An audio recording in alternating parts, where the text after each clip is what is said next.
Hi all, it's Saturday, April something. I don't know, I don't keep the date tracks of the dates anymore because life's just on hold and stop, and I don't go to church. I haven't been to church for 2 weeks, so I never know when it's Sunday. It's crazy, but it's Saturday night, and the house is quiet. They're actually, all my kids are at the ranch with our house guests, and they are watching a movie and hanging out tonight, but Kevin and I came back early because I wanted a quiet house, and Sky and Noel offered to take the kids, so I didn't pass on that opportunity.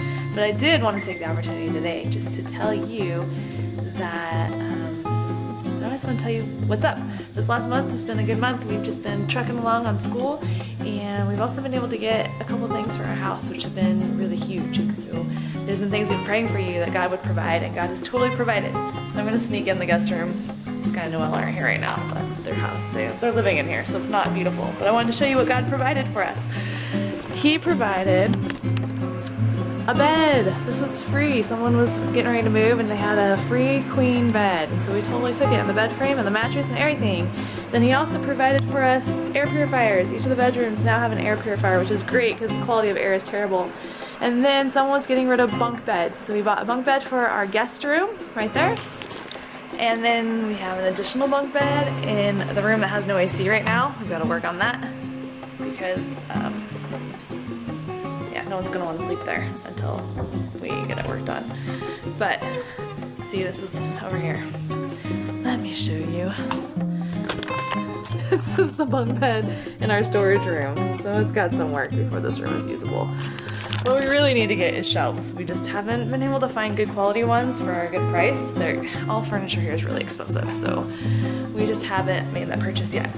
But the exciting thing is taking you upstairs, because the exciting thing is that we were able to get bunk beds.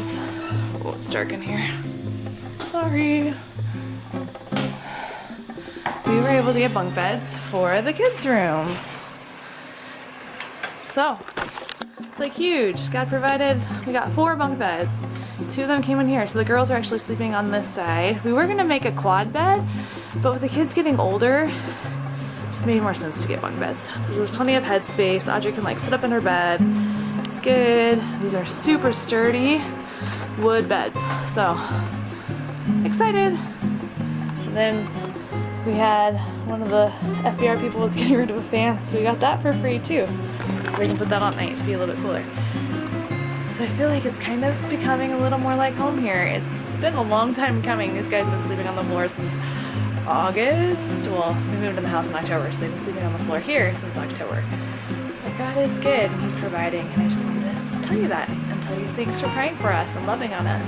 The other update is that on Tuesday we actually go in to see how our visas either progressed or didn't progress. So we applied for 90 days. They give you the first 30, and they review all your paperwork. That they just want to make sure that you're doing what you say you're doing.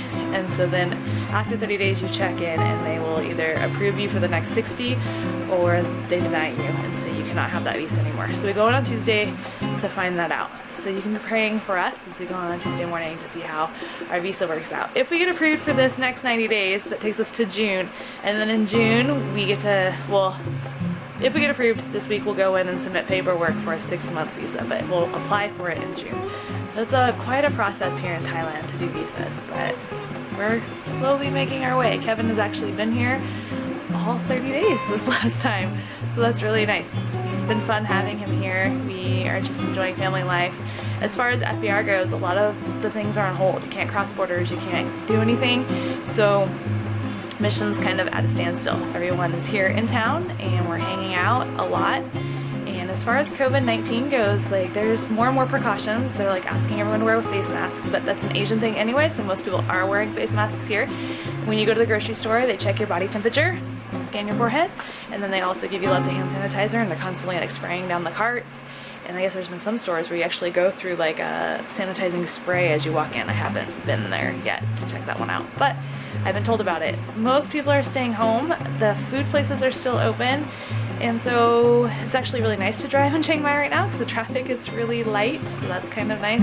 And it's kind of business as usual, but not really. And I feel like people aren't really panicking. However, people are placing blame on the foreigners if it's wrong. So we just want to be cautious and wear our masks and do our part to love on the neighbors here and help them to realize that we're not trying to spread the virus. We're just living here and doing our thing. So we wear masks when we go out in town, and we usually just stay home or we're at the ranch for FBR stuff.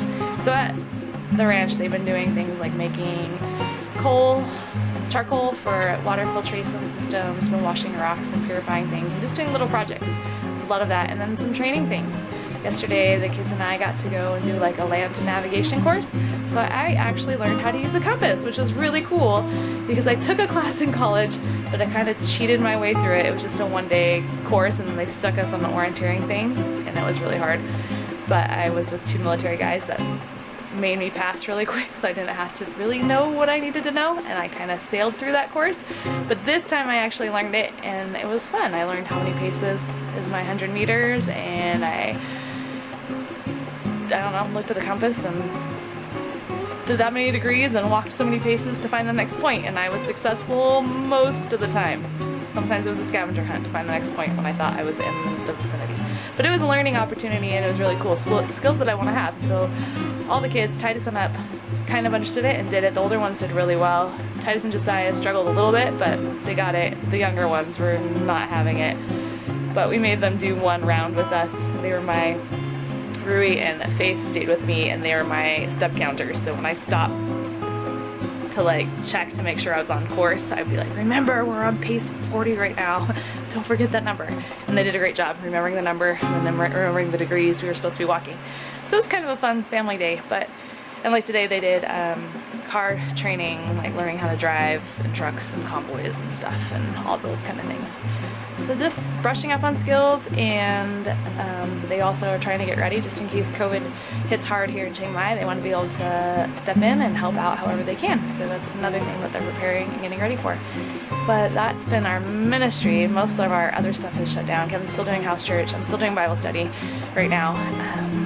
But we can't go visit patients because of the virus and things like that. So some things are on hold, some things life's as usual, but we're just chugging along and doing all that God wants to do with us each day.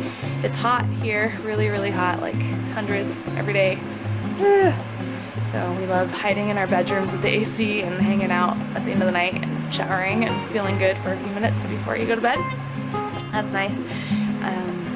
It's dry heat, which is great because it's so much better than Okinawa humid heat, so I'm thankful for that. But it's hot, and supposedly the rainy season will start in the middle of this month, so it'll be our first real rainy season. Kevin has a few things he wants to fix on the house before that happens. Some tools that we have, that rain will probably come through, so hopefully we'll be able to get that done. So thanks for praying for us. It's just a quick update to say hello, we love you, and we appreciate your prayers. So I'm gonna download this tonight and hopefully give you guys some info just on how we're doing. We hope you are doing well. We are praying for Japan and the United States, and just trusting the Lord with all this craziness in the world. And I pray that you're not living in fear, but that you are just led by the Lord just to do whatever He calls you to do each day. That's what we're doing here. So we hope and pray the same for you. Love you guys. Bye. Hey you all. We're wearing masks, not because we're afraid of coronavirus, but because the weather is nasty. You wanna see? I don't even know if the camera will do it justice, but it is absolutely gross. What's the air quality? Almost 400. The air quality is like 400, and anything over, what is bad? 10. Anything over 10 is bad. So it's like 400 on the reading. It is really gross. And I think it's gonna get worse before it gets better, and it lasts until the rain comes. So Look out that way. yeah, it's like haze. Not very good visibility.